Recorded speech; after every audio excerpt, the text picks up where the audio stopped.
Zee TV Telugu news ప్రేక్షకులకు స్వాగతం సుస్వాగతం. మా ఛానల్ను మొట్టమొదటిసారిగా చూస్తున్నట్లయితే సబ్స్క్రైబ్ చేయండి, లైక్ చేయండి, షేర్ చేయండి. మీ ప్రోత్సాహం మాకెంతైనా ఉత్సాహాన్ని ఇస్తుంది. సేకరించిన సమాచారాన్ని మార్పు లేకుండా చూపించడమే మా ఛానల్ యొక్క ప్రత్యేకత. ధన్యవాదములు. వివరాల్లోకి వెళ్తే, నెల్లూరు జిల్లా కావలి నియోజకవర్గం దగదర్తి మండలంలో శనివారం రాత్రి జరిగిన ఎన్నికల ప్రచారంలో భాగంగా ఎన్డీఏ అభ్యర్థి దగ్గుమాటి వెంకట కృష్ణారెడ్డి తన ప్రచారాన్ని దగదర్తిలో చేపట్టారు. ఈ సందర్భంగా ఆయన వెంట బీజేపీ నాయకులు కందుకూరి వెంకట సత్యనారాయణ పాల్గొన్నారు.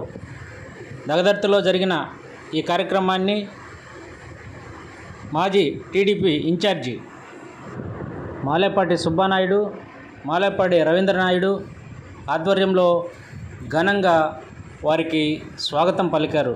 ఈ సందర్భంగా స్థానిక ప్రజలు వారికి హారతులు పట్టి ఘనంగా ఆహ్వానించారు.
ఈరోజు ఈ గ్రామం ఇంటింటా పండగలాగే ఉంది. మా సుబ్బన్న నాయకత్వంలో ఈరోజు ప్రజలందరూ రోడ్డు మీద ఉన్నారు. సుబ్బన్న, ఊరిని దడదల్లాడిచావు. ఈ జోషు, ఈ ఆనందం చూస్తుంటే ఇది ఎలక్షన్ క్యాన్వాస్ లాగా లేదు, విజయోత్సవ సభలాగా ఉంది. సుబ్బన్న ఆధ్వర్యంలో ఈ రోజున మీ ఆశీస్సుల కోసం, మీ దీవెనల కోసం, ఈ రాష్ట్ర ప్రగతి కోసం, మన ఊరి బాగు కోసం, ఈ రాష్ట్రంలో రామనాసురుడైనటువంటి జగన్మోహన్ రెడ్డి పోవాలి, రాముడైనటువంటి చంద్రబాబు ముఖ్యమంత్రి కావాలి, ఈ దేశంలోనూ ఈ రాష్ట్రంలోనూ బీజేపీ, జనసేన, తెలుగుదేశం కలిపి ఫ్రంట్ ప్రభుత్వం రావాలి. మీరు ఆశీర్వదించండి, మీ ఆశీస్సులు అందించండి, మీ దీవెలను నాకు ఇవ్వండి అని చెప్పి ఈ రోజున మాలేపాటి సోదరుల నాయకత్వంలో ఈ రోజున మీ ముందుకు వచ్చాం. మీరు చూపిన ఆదరాభిమానాలు, మీలో ఉన్న జోసు, మీలో ఉన్న కసి రేపటి తెలుగుదేశ విజయానికి నాందిగా మీరు రోడ్డు మీద ఆనందంతో ఉన్నటువంటి పరిణామాలు చూస్తుంటే ఈ గ్రామం నుంచి అత్యధికమైన మెజార్టీ ఇవ్వబోతున్నారని నాకు ఇప్పుడే అర్థమైపోతుంది.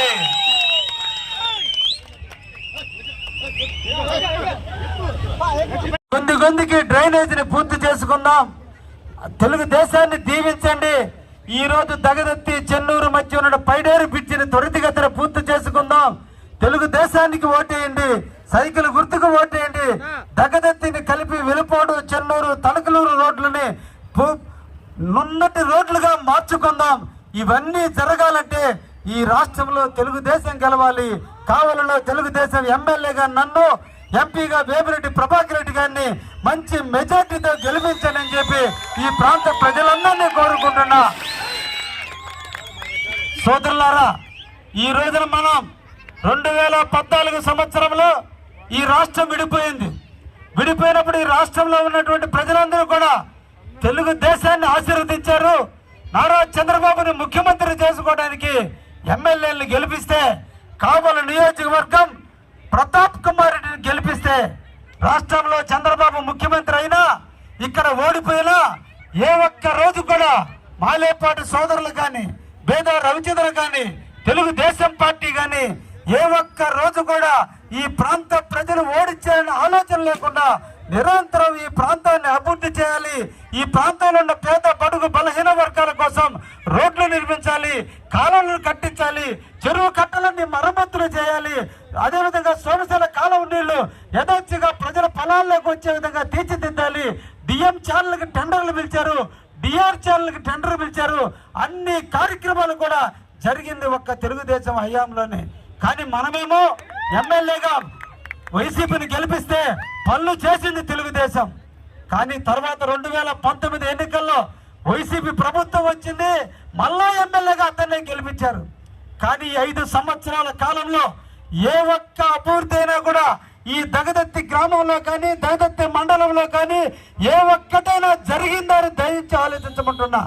ఏదైనా వర్క్ జరిగితే తెలుగుదేశం హయాంలో జరిగిన టెండర్లు, తెలుగుదేశం హయాంలో జరిగిన అగ్రిమెంట్లు ఈ గవర్నమెంట్ లో పూర్తయినాయి తప్ప ఒక్క అగ్రిమెంట్ కానీ ఒక్క టెండర్ కానీ ఒక్క వర్క్ కానీ ఈ హయాంలో జరిగిందని మీకు అందరూ కూడా తెలుసుందా? జరిగింది. ఏం తెలుసా? దగదత్తి చరిత్రని భారతదేశ చరిత్ర పటాల్లో గుర్తించాలని పాకులాడిన వ్యక్తి చంద్రబాబు.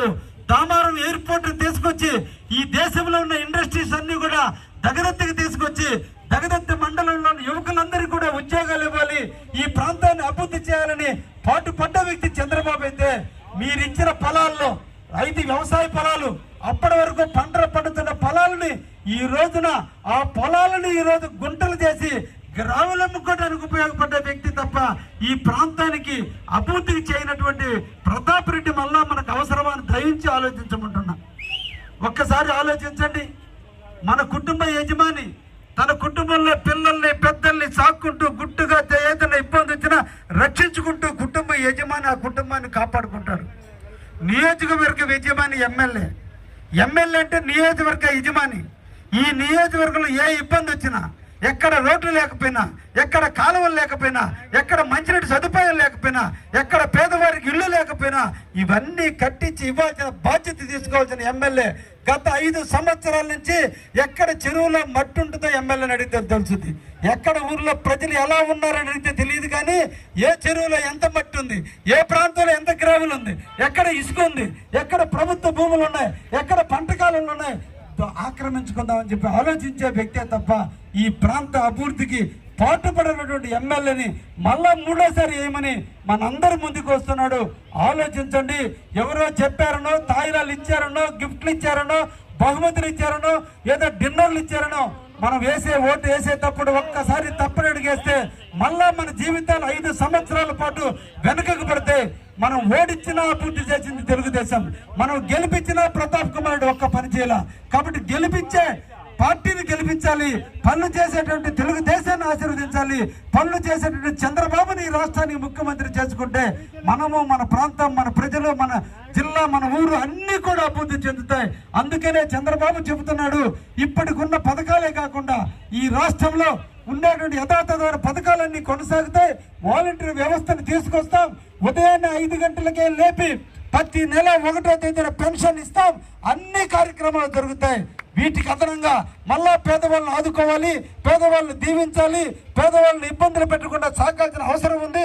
పేదవాడు పేదవాడుగా మిగిలిపోతున్నాడు, ధనవంతుడు ధనవంతుడిగా పెరిగిపోతున్నాడు.